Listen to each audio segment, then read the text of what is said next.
dear beloved, Boss Mike, Cervera!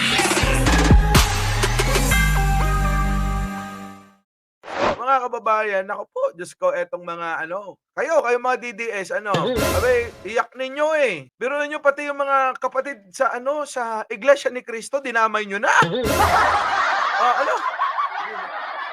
Grabe.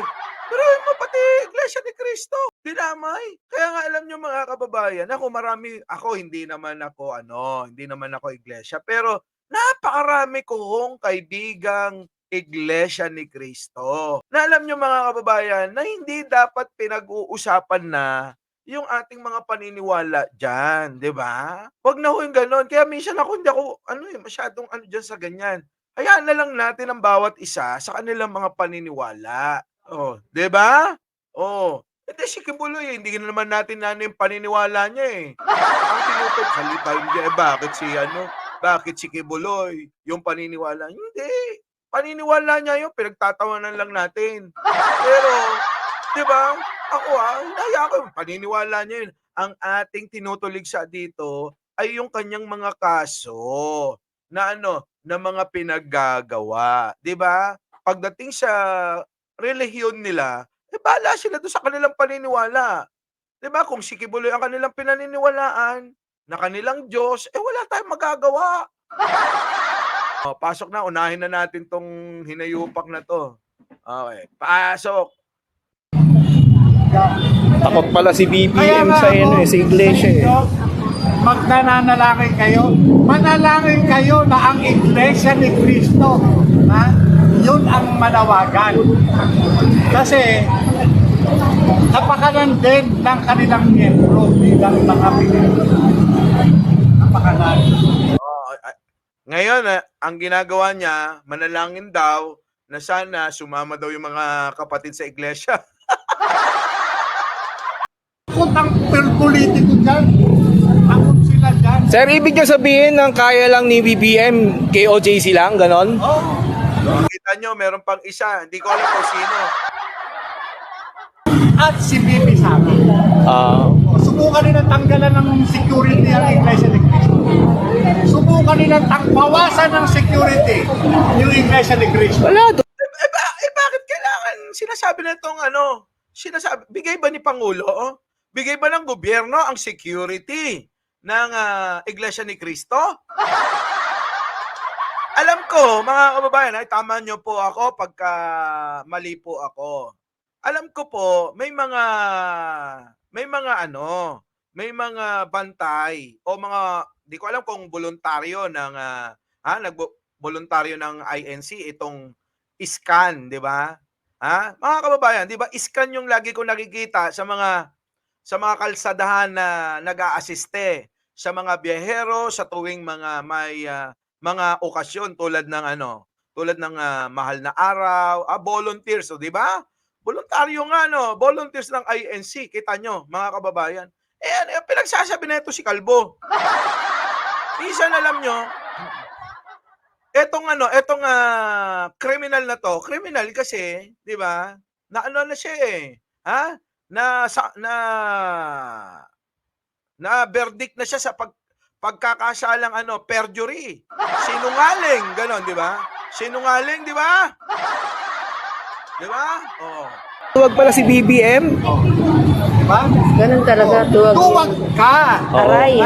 Yung ginawa mo sa KOGC at saka dyan kay BP Sara, hindi mo kayang gawin sa Iglesia ni Cristo.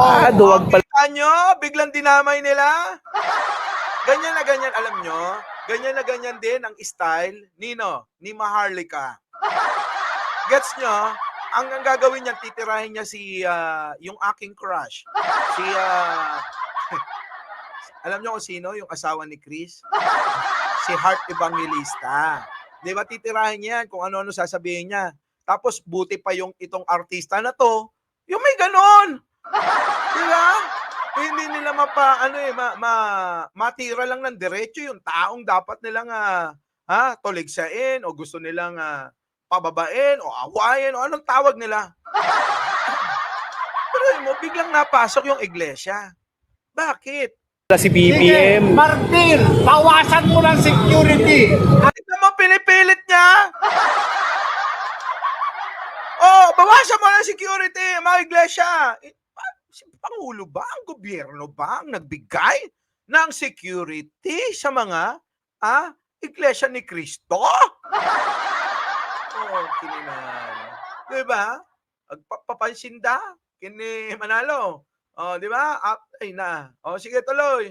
Ang iglesia ni Cristo. Ay, Yan. duwag pala kayo? Huwag kayo. Oo. Diba? Yan.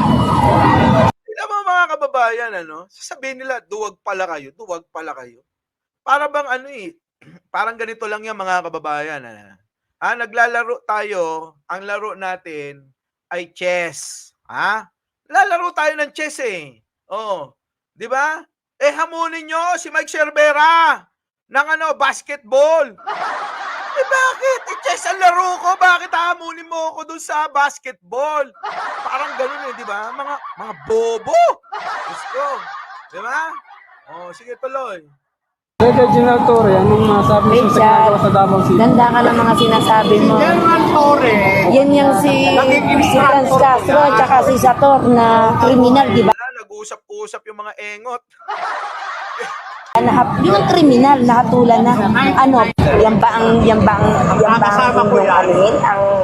ang paniniwalaan? Wow. Oh, yan ba ang paniniwalaan? Yan ba si Morales? Yan ba yung paniniwalaan? Etong tao na to? Di ba? Oh, nahatulan ng pagsisinungaling.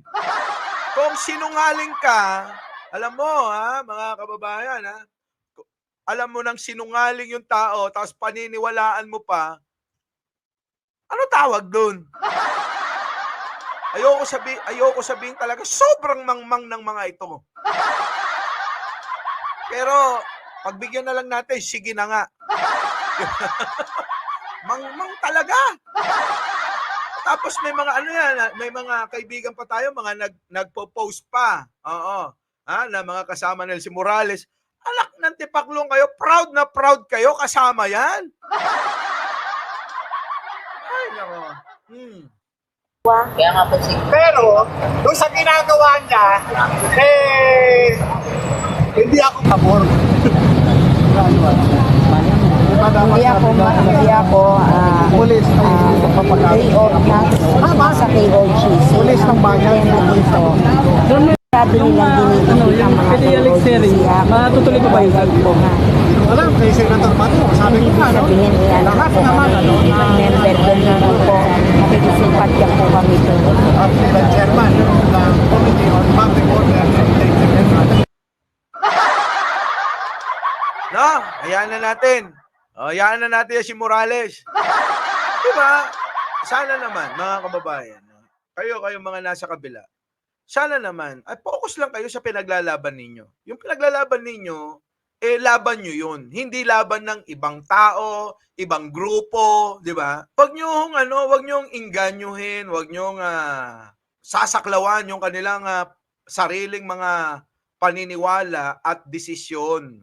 Ganun yung mga kababayan. Kahit man yung mga DDS dito, di ba? Di ba, huwag natin sasaklawan yung mga kanilang mga desisyon. Itong si Calvo, pala desisyon nandadamay di ba? Hayaan natin na sila yung makakita ng pagkakamali kung meron man sa gobyerno. Di ba? Ulitin ko mga kababayan, wala pong problema at masama sa dumikdik at tumuligsa sa gobyerno kung meron tayong nakikita na na pagkukulang, pagkakamali. 'Di ba mga kababayan? Wala akong problema doon. Pero yung mga gagawa ka na ng mga kung ano-anong mga bagay para siraan ang gobyerno, hindi lalagpas sa mga mata ng mga Pilipino 'yan. Hindi lalagpas sa mga mata ng mga Pilipino yung mga pinaggagawa nyo. Yan, tulad niyan. Sa tingin nyo, kinabuti nyo yan na idamay ninyo ang Iglesia ni Cristo sa hindi nila pinakikialamang laban ninyo?